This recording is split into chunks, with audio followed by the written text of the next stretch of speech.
missed whatever the hell it was, you know. And I'd just take off in a couple of days, you know, and wistfully look at the thing in the woodshed.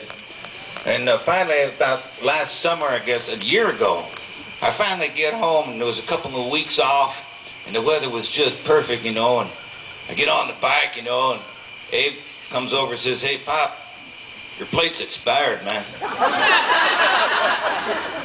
So it's set for the next year, basically, till we got back earlier this summer. And although during that time my wife felt so bad for me, she moved it into the living room. It's a good woman right there. No. I remember pulling out, though, after pulling out down the driveway, and just by coincidence, she had moved it into the house, you know, and I was reading this newspaper, and in the newspaper was an article about another guy had his bike in the living room, and it must have been like up here in the cold weather country, not like California or something where it's, you know, bike riding all year or something like that. Because the guy had his bike in there, but, you know, working on the thing all winter, you know, polishing and tweaking the thing, getting ready for the spring, getting ready for the good weather. And finally, he couldn't wait anymore. And he started it up there in the house. But the clutch engaged on him, took off, and he leapt for the thing. And he caught the throttle with this hand and started dragging him around and around the house faster and faster, till finally he got going so fast he went through the living room wall, out into the street, where it crashed into a bunch of stuff.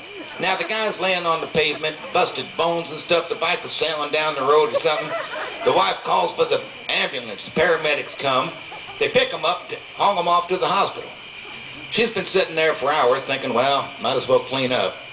So she gets the shop vac out there in the living room or something, you know, cleaning up all the whatever's on the rug, all the gas and oil-soaked rags that he had. He was tweaking, polishing the thing with. Took the whole thing, dumped it in the toilet in the bathroom, closed the door and left it there. The man comes back later that night. His arms are out in casts in front of him like this. You seen where this is going, right? You couldn't make this up. The guy comes into the house thinking, this would be a good time to go into the bathroom and light up a smoke or something. So somehow he gets into the bathroom and somehow he lights a match and there's a huge explosion. I mean, the fumes have been building up in there all day. Put this in your mind. The man is flying through the air with his arms out in front of him like this. His butt is on fire. He's blowing so fast he goes through the bathroom door, down the hallway, into the living room where he had started earlier that morning. He's yelling again. The wife is screaming. She calls for the ambulance. The paramedics come. It's the same ones who was there earlier that day.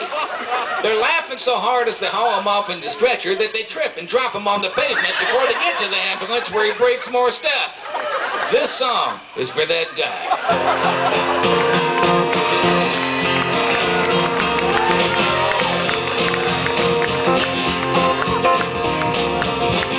I don't want a pickle,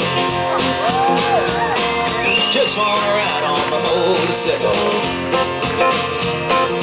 I don't want a tickle, I want to ride on my motorcycle.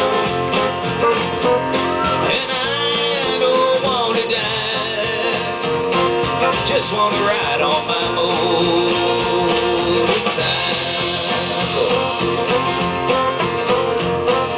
Just last week, the other day, thought I'd go up and see my friend Ray. So I went up and saw my friend Ray. This was the only thing Ray could say was, I don't want a pickle, just want to ride on my motorcycle. I don't want a tickle, I want to ride on my motorcycle.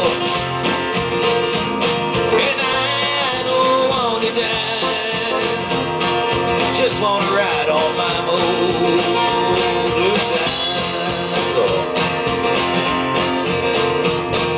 Just last week I was on my bike, running into my friend named Mike.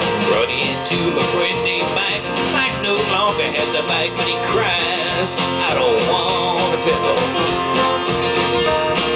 just want to ride on my motorcycle.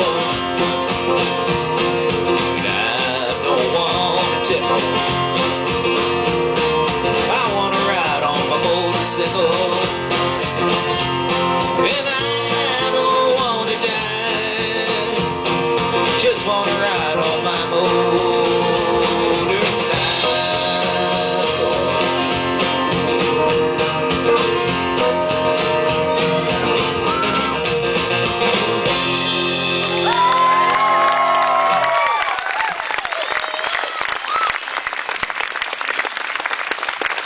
know, it's after writing songs like that, you begin to believe in instrumentals. I remember when I wrote that, I was embarrassed for the family, ashamed and everything.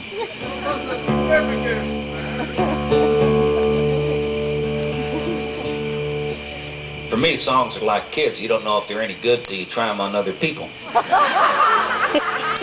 I never tried that one on anybody. I just wrote it and was making a record at the time, put it on the record come out, it was popular. I ended up having to do that freaking song for the next 40 years. But